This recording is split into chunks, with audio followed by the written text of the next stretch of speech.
Já parou para pensar como uma coisa tão, mas tão pequena, invisível, né, como um vírus, pode bagunçar tanto a nossa vida?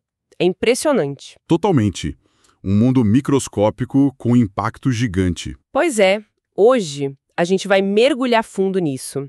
Vamos tentar entender melhor o que são os vírus, como eles infectam a gente, sabe? E quais são as estratégias que às vezes são bem espertas que eles usam para sobreviver e se espalhar. Isso. E para essa conversa, a gente está se baseando em material bem detalhado de patologia celular, para ver o que rola lá dentro da célula mesmo. Legal. Bom, então para começar a desempacotar isso, o básico do básico. Vírus precisam das nossas células para se multiplicar, né?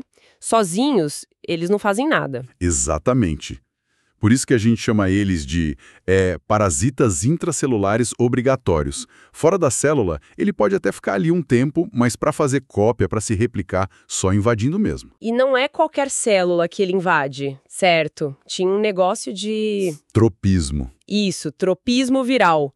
É a ideia de que cada vírus tem uma afinidade, uma preferência, digamos assim, por tipos específicos de células. Ah, tipo, o vírus da gripe que gosta mais do pulmão e não da pele, por exemplo? Exatamente isso. Essa preferência depende das proteínas que o vírus tem na superfície dele e dos receptores que a nossa célula tem.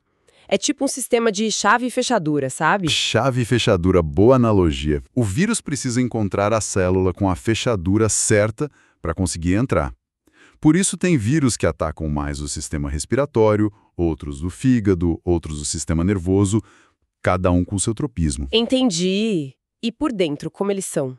Tipo, a estrutura deles. Basicamente, é o material genético que pode ser DNA ou RNA, às vezes de um jeito bem diferente do nosso, protegido por uma capa de proteína que a gente chama de capsídeo. Só isso. Alguns ainda roubam um pedacinho da membrana da nossa célula quando saem, formando uma camada extra, o envelope.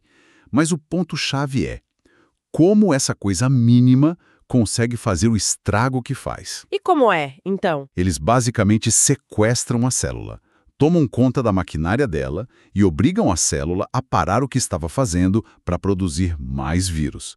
Mais genoma viral, mais proteína do capsídeo, a célula vira uma fábrica de vírus. Nossa! O vírus do herpes simplex, por exemplo, é mestre nisso.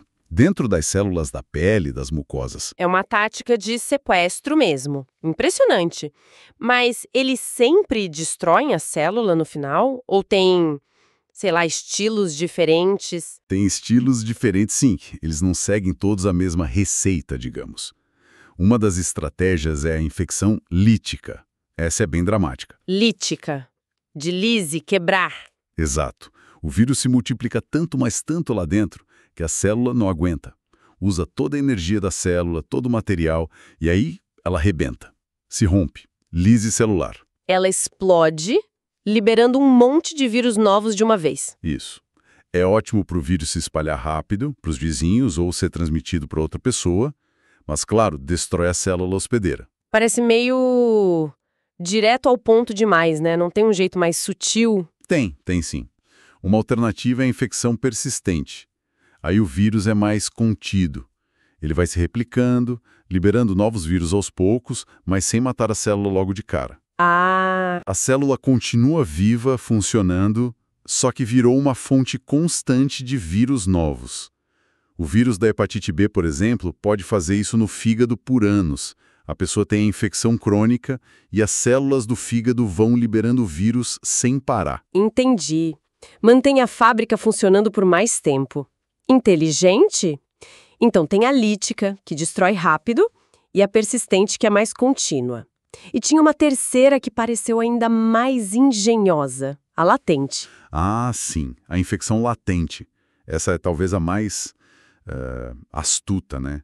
O vírus entra na célula e, em vez de começar a se multiplicar, ele fica quieto. Dormente. Como assim dormente? O material genético dele fica lá dentro, às vezes até se integra no nosso DNA, ou fica como uma molécula separada, mas sem produzir nada. Fica escondido, sabe? Principalmente do nosso sistema imune. Escondido. Esperando. Exato. Pode ficar assim semanas, meses, anos. Aí um gatilho qualquer, pode ser estresse, uma queda na imunidade, sol demais, dependendo do vírus, acorda ele. E aí ele volta a atacar. Isso, ele reativa, começa a se multiplicar e pode causar a doença de novo. O exemplo clássico é o da catapora e do cobreiro. Ah, eu já ouvi falar. O vírus varicela zoster causa catapora na primeira vez. Depois ele fica latente lá nos nossos neurônios. Anos depois, se ele reativar, causa o herpes zoster, o cobreiro. É uma estratégia de sobrevivência a longo prazo incrível para o vírus. Mostra como eles são sorrateiros. Uau, latência. Isso complica tudo, hein? É tipo ter um inimigo infiltrado. E me diz uma coisa, como que o nosso corpo luta contra isso, se o vírus está lá dentro da célula, escondido? Boa pergunta. Os anticorpos que ficam no sangue, ou aquelas células que comem coisas estranhas, os fagócitos, não devem funcionar muito bem, né? Exato, uma vez lá dentro, o vírus está mais protegido dessas defesas que agem fora da célula. Anticorpo é ótimo para pegar o vírus antes dele entrar, mas depois... E aí? Quem entra em ação? Aí entram outros jogadores. Geralmente, a infecção viral ativa uma resposta inflamatória, e as células-chave são os linfócitos T citotóxicos, ou células TCD8+, e as células Natural Killer, as NK. Linfócitos T citotóxicos e NK. São tipo as forças especiais? O que elas fazem? É uma boa analogia, sim. A função delas é patrulhar o corpo, ficar de olho nas outras células. Elas conseguem reconhecer quando uma célula está estranha, infectada. Como elas sabem? A célula infectada geralmente mostra uns pedacinhos de proteína do vírus na superfície dela. É como um sinalizador, uma bandeira vermelha. Quando o linfócito T citotóxico ou a célula NK vê essa bandeira, eles sabem que aquela célula está comprometida. E aí eles... Eles destroem a célula infectada, induzem ela a se autodestruir, um processo chamado apoptose. Ou às vezes atacam mais diretamente. O objetivo é eliminar a fábrica antes que ela libere mais vírus. É nossa principal arma contra a infecção viral já estabelecida. Entendi. Então, o corpo sacrifica as próprias células invadidas para parar o vírus. Mas, peraí, isso quer dizer que muito do que a gente sente numa virose, febre, dor, mal-estar, pode ser por causa dessa batalha? Da nossa própria defesa agindo? Exatamente. É um ponto crucial. A nossa resposta imune é essencial, claro, mas ela causa dano colateral. A inflamação, a destruição das células infectadas, as substâncias que as células de defesa liberam para coordenar o ataque, as citocinas, tudo isso contribui para os sintomas. Faz sentido. É o custo da guerra interna, né? Falando em dano, a gente falou da resposta imune, mas os vírus em si também deixam um rastro, né? Você mencionou a lise, a célula estourando, a bolha da catapora, é isso? É um exemplo perfeito de efeito citopático direto, o dano que o próprio vírus causa. Na catapora, o vírus varicela zoster se multiplica tanto nas células da pele, da epiderme, que elas morrem e se rompem. Isso causa acúmulo de líquido ali, formando a bolha, a vesícula. Entendi. Além dessa destruição que forma a bolha, tem outros sinais que o vírus deixa para trás? Outras pistas? Tem sim. Outra coisa bem curiosa é a fusão celular. Alguns vírus, tipo herpes de novo, e outros como os paramixovírus, têm proteínas que fazem a membrana da célula infectada grudar na membrana das células vizinhas. E o que acontece? Elas se fundem, formam uma célula gigante enorme com vários núcleos lá dentro, tudo misturado. A gente chama de célula gigante multinucleada ou sincício. Nossa, que estranho. Células gigantes? E isso dá para ver? Tipo no microscópio? Dá sim, perfeitamente. E isso tem até utilidade prática no diagnóstico. Tem um exame chamado teste de Zancke. Zancke? Isso. Se o médico suspeita de herpes numa lesão de pele, tipo uma bolha, ele pode raspar um pouquinho da base da lesão, colocar numa lâmina, corar e olhar no microscópio. Se ele encontrar essas células gigantes multinucleadas, é um sinal bem forte de que é herpes mesmo. Que interessante esse teste, simples e direto. E tinha mais uma coisa no material, corpos de inclusão. O que é isso? Corpos de inclusão são outra assinatura do vírus dentro da célula. São basicamente acúmulos de material viral. Pode ser um monte de proteína viral sendo montada, ou o genoma do vírus se acumulando, ou até os próprios vírus se agrupando ali. E como eles aparecem? Quando a gente cora a lâmina para ver no microscópio, eles aparecem como manchas densas dentro da célula, às vezes no núcleo, às vezes no citoplasma. Podem ser rosadas, que a gente chama de eosinofílicas, ou mais azuladas, basofílicas. Ver esses corpos de inclusão é mais uma pista para o patologista. Ajuda a confirmar que é uma infecção viral e às vezes até dá uma ideia de qual família de vírus pode ser. Caramba, quanta informação a gente tira olhando a célula de perto, né? Um universo de pistas ali. Entender isso é fundamental, né? Seja por curiosidade, seja para quem está na área da saúde. Fundamental. Reconhecer esses padrões, a lise, a fusão, as inclusões, é a base da patologia viral. São as impressões digitais que o vírus deixa para trás. E olha, ter acesso a esse tipo de conhecimento bem detalhado, confiável, é ouro, né?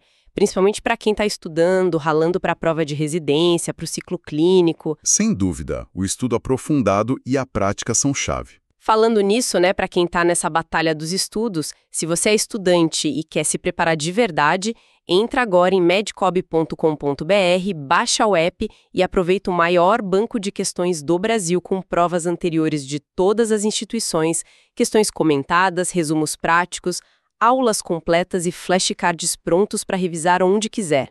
É ter esse nível de detalhe na palma da mão, né? Ajuda demais. Com certeza. Ferramentas assim facilitam muito o aprendizado e a revisão desses detalhes todos.